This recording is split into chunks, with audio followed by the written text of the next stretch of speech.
Hey YouTube, welcome to RV Daydream. If this is your first time to our channel, think about liking and or subscribing.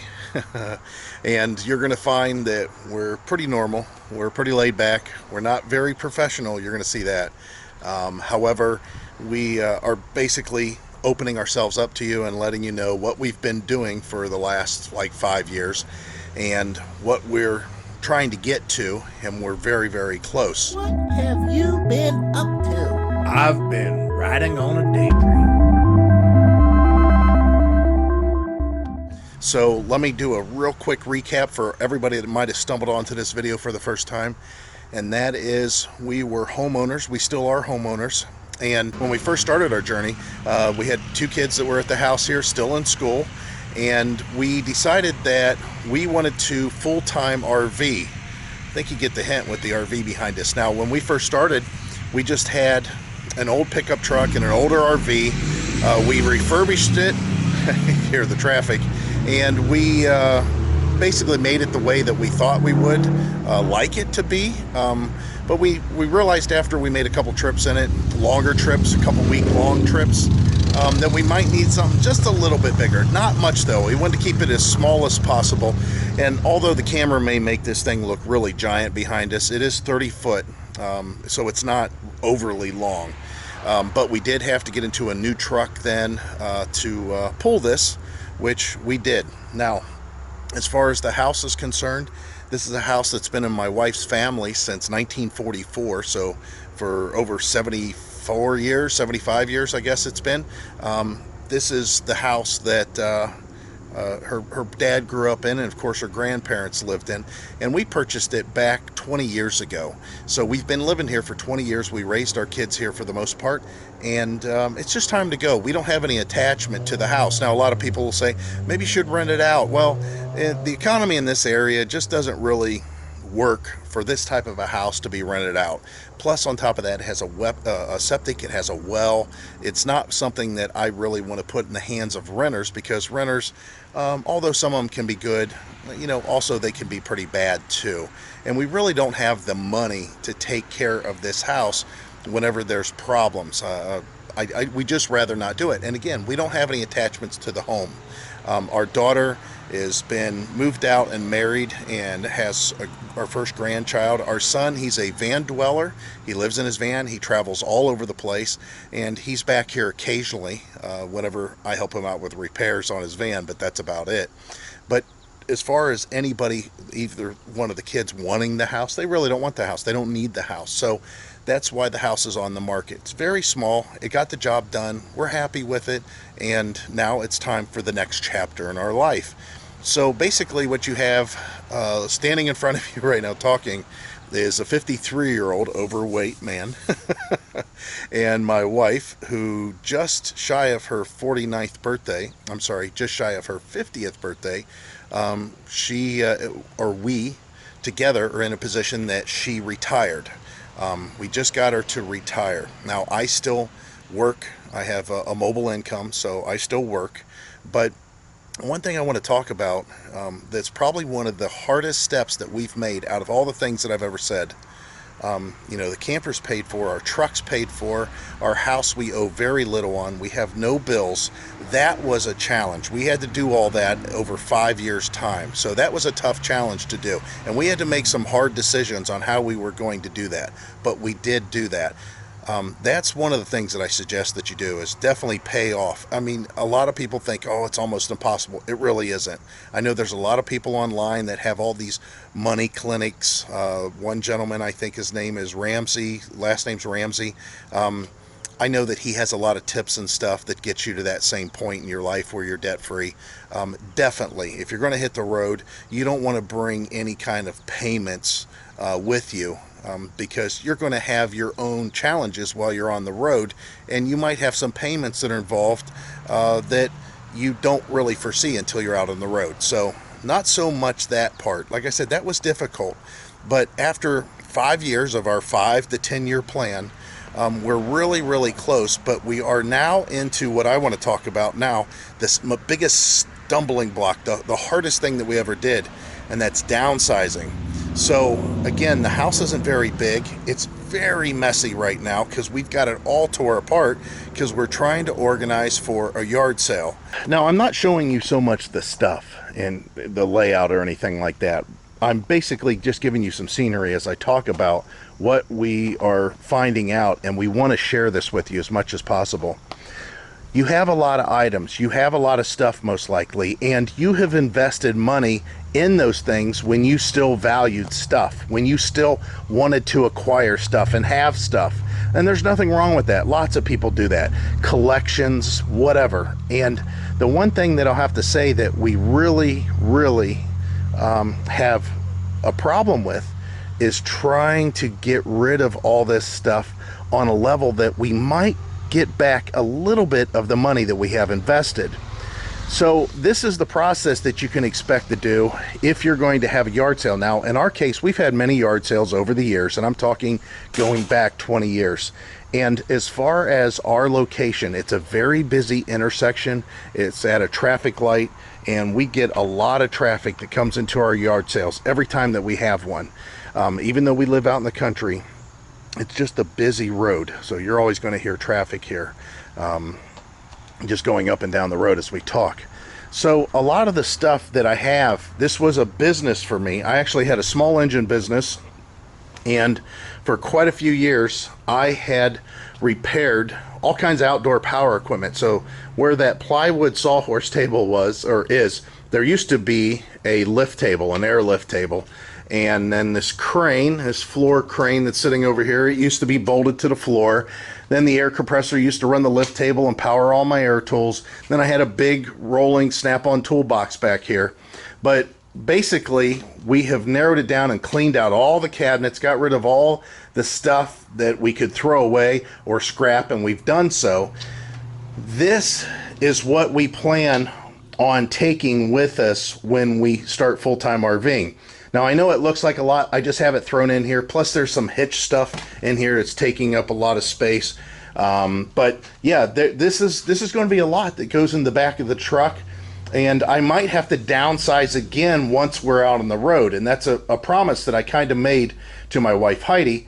And that's if we're out on the road and I'm finding that I'm not using certain things, then I'm going to downsize and get rid of those things. No problem. I have no problem with that.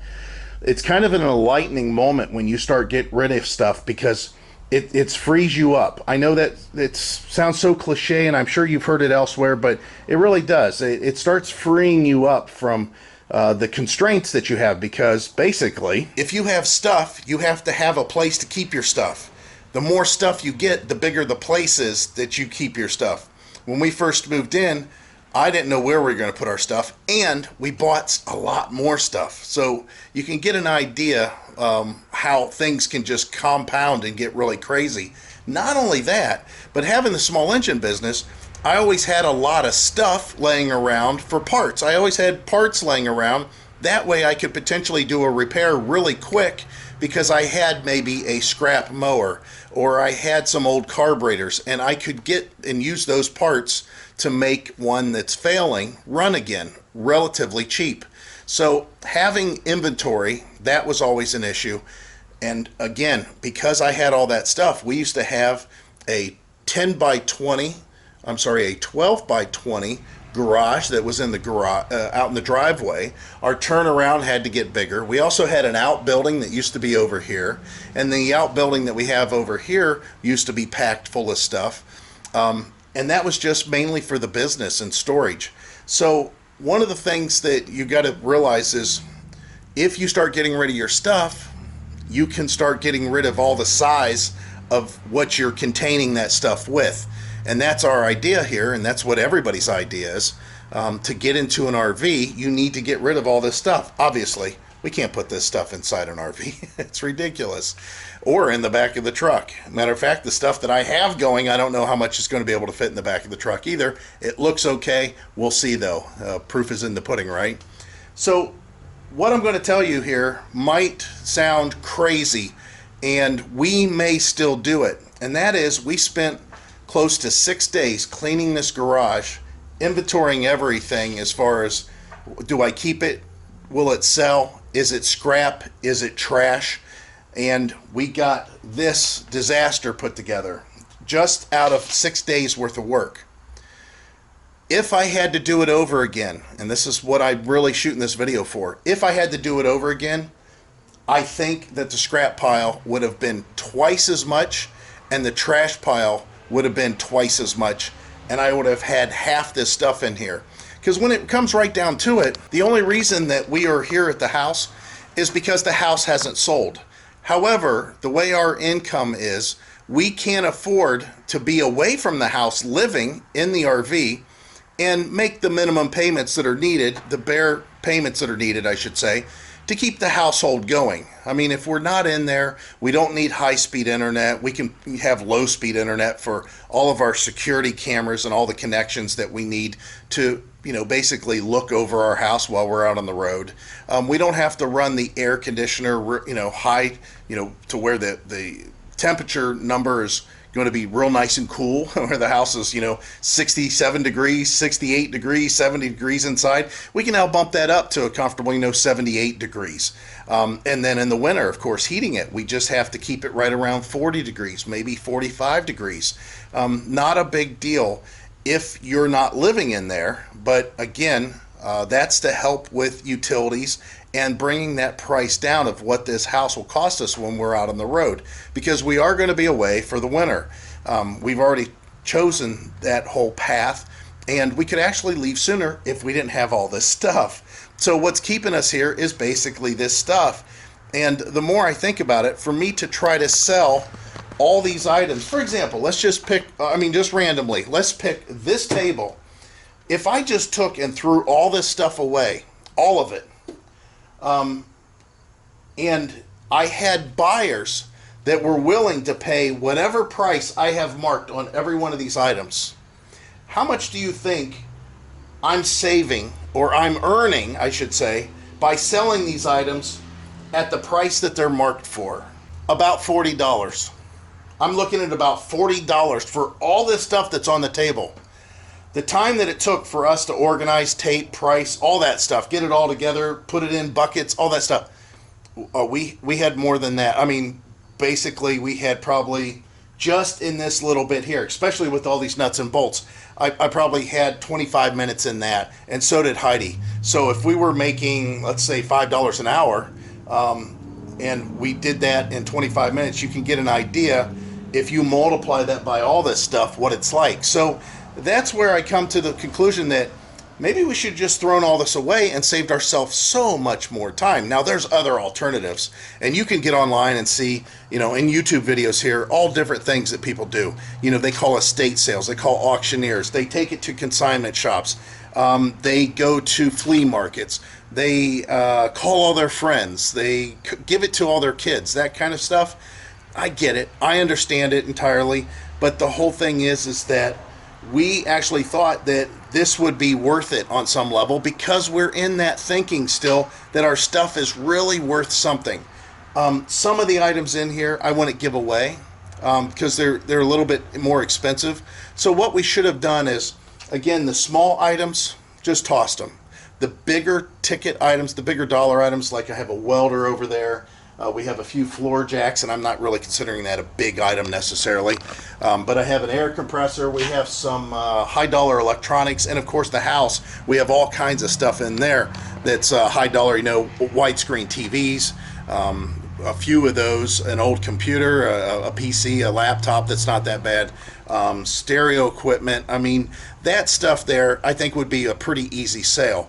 But as far as all this other small stuff, we should have just not messed with it, and we should have got rid of it. So let's go ahead and move into the house, and I'm going to show you something else that you're probably not going to want to see. And we're relatively organized inside there. It's messy. Boxes, bags, trash, that's all commonplace. You're going to see a lot of that. And the sad part is that you're trying to live while you're trying to do all this cleaning, organizing, and putting away in boxes. And honestly, it is a handful. It's a big handful. I made an investment that I thought I was going to use. This is a Rollo printer, and I was going to use a laptop that normally sits there, and I was going to sell stuff on eBay. and I had a whole listing system going on and storage. We had a shelf here that all the stuff that was listed on eBay packaged up, ready to go. I could just ship out. You know what? I sold some stuff on eBay. It's not fun. It doesn't work necessarily unless you want to sit on it for weeks on end. I just don't like that. So this, unfortunately, is a lot of the yard sale stuff. However, we're finding that because our attitudes have changed, that we're going to go through this again, and most likely we're going to be throwing away a lot of this stuff. Now, a few things like a DVD player new in the box, camera mounts new in the box, I mean, a coffee maker that is relatively good and portable, those things we're not going to throw away. But there is a lot of stuff that we're going to throw away for sure. And again, you can see we're still living in the house, so for us to get these chairs out for sale, we got to make sure that the weather's nice and that it's not going to rain, and over multiple days that these chairs stay protected for the most part. We usually always keep them covered, so the material's pretty decent. Of course, that chair's out of our RV, but again, you could see TV needs to come out of here. We're still watching the TV, but we're living in the RV right now. We're actually living in the RV for the most part, except whenever we're coming in here doing this kind of work. Now, one thing we found was, this is our son's room, and of course, you guys know who Heidi is if you've been watching this for a long time. This was our son's room, and he had left a bunch of stuff behind, so we made a deal with him that he needs to consolidate, minimize, get it as least amount as possible, and basically the big blue tote and all this stuff is his. Now, he has a place for that to go. If the house sells tomorrow, we know exactly what to do with it. We know where it needs to go. We have a place that we can store for the most part. However, you may not have that, and you've got to think about that. Not just with, you know, relative stuff like our son's, you know, stuff, but your own stuff. Now, in here in the closet, this is all the stuff that we're selling at the yard sale. There's something else as far as you need to consider, and that's clothes. We actually were going to donate all the clothes, but we had gone through the process of organizing and pricing and all that to the point where we said, listen, why don't we just try to sell the stuff that because we've already done all the work, and then whatever don't sell, we'll go ahead and donate or take it to a consignment shop that we have local that works really well. We've worked with them in the past. And then you've got the furniture, you know, the big furniture. That stuff needs to go out. Now, she's got a kind of a pricing thing going on here because everything that's going out for sale, coming from some other rooms, is coming in here, being staged until the day of the sale. And mainly, unfortunately, that's the bedroom right now. And again, of course, we're not sleeping in the bedroom. You get an idea of how much stuff you can have. And we still haven't even really touched the closet. And these are filled with paperwork from all these years and pictures. That's the other thing. There's plenty of people online that talk about how to take care of your pictures. We know what we're going to do. Most of the time most of them, I should say, we're going to pass along to our daughter, but digitally, we're going to try to get them as many on digital as we can. These are clothes that's going into our RV that we've already sorted, of course, that we're keeping. And Heidi, of course, already cleaned her file cabinet, but the dressers are empty. We still have some things strewn here and out, you know, here and there that needs to be cleaned out. I'm sure we can do that, but we're finding again that we're wanting to consolidate and throw out most of the stuff because it's not worth our time trying to get a quarter for 30 different things that we could have thrown out in 5 minutes and saved ourselves 25 minutes worth of work. I know it doesn't seem logical at first, but trust me, it definitely works that way better. So finally, the last thing that I want to show you upstairs here, I mentioned it just a few minutes ago, and that's the hoard.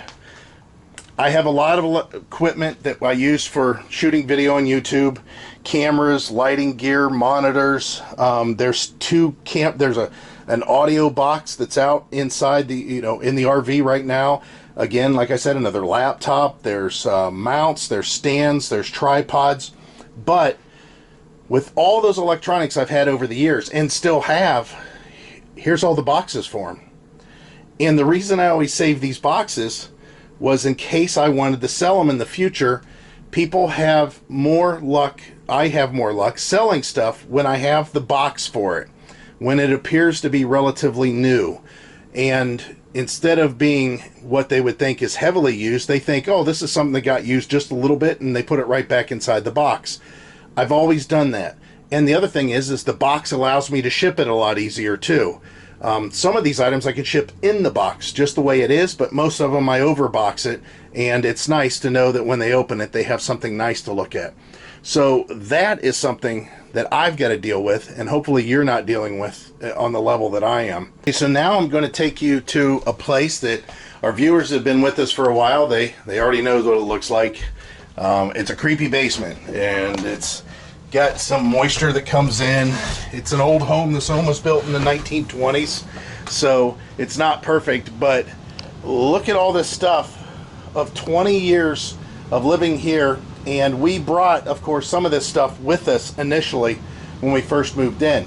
I'm going to tell you that most of this stuff in this area, starting from this gray tote right here and going back to where that ladder rack is, I don't know if you can see it off in the distance there. It's kind of hard to see right in there.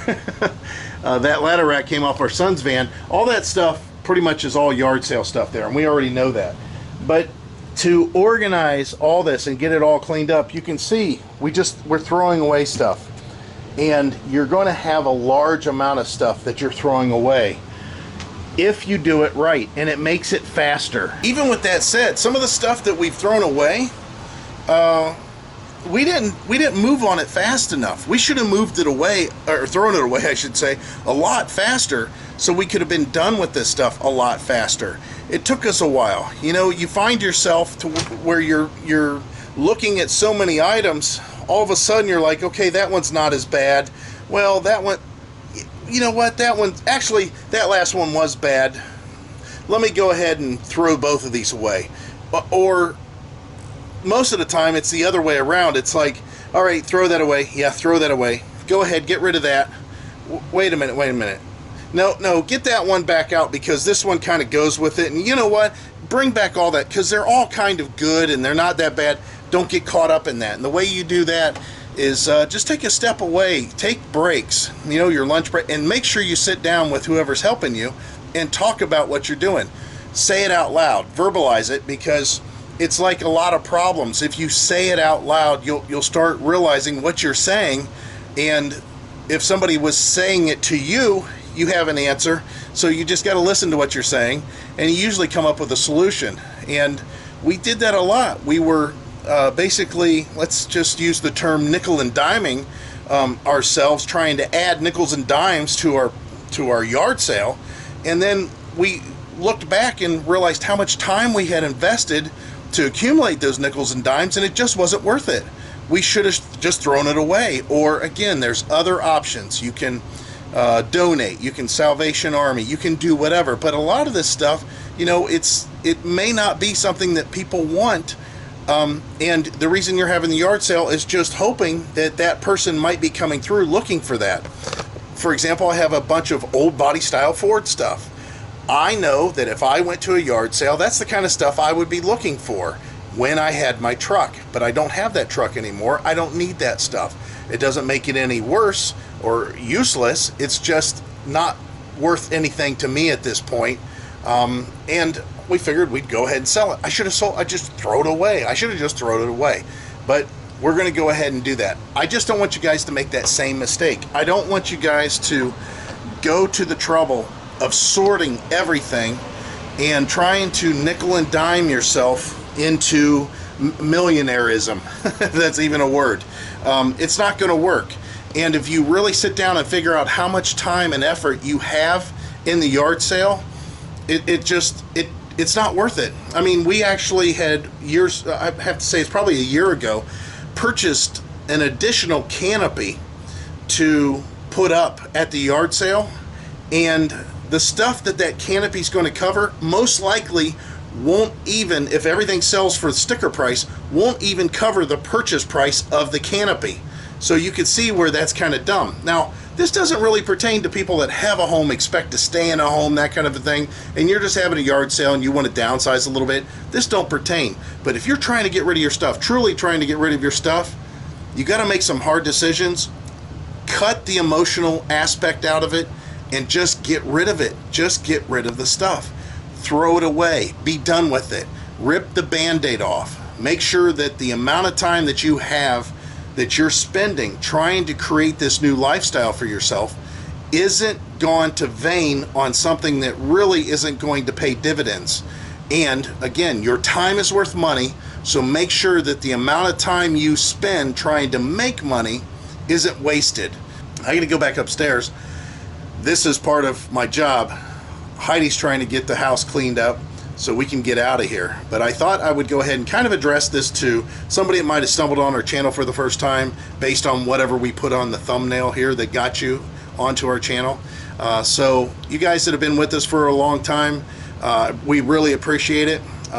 We had a couple of long live chats just recently, and we wanted to show you guys the garage and the kind of I don't know, progress, I guess you could say. But I wanted to also let you guys know some of the regrets that we made doing that. Again, just trying to be honest about the whole thing. All right, as we close all our videos out, we hope to see you out there. Bye.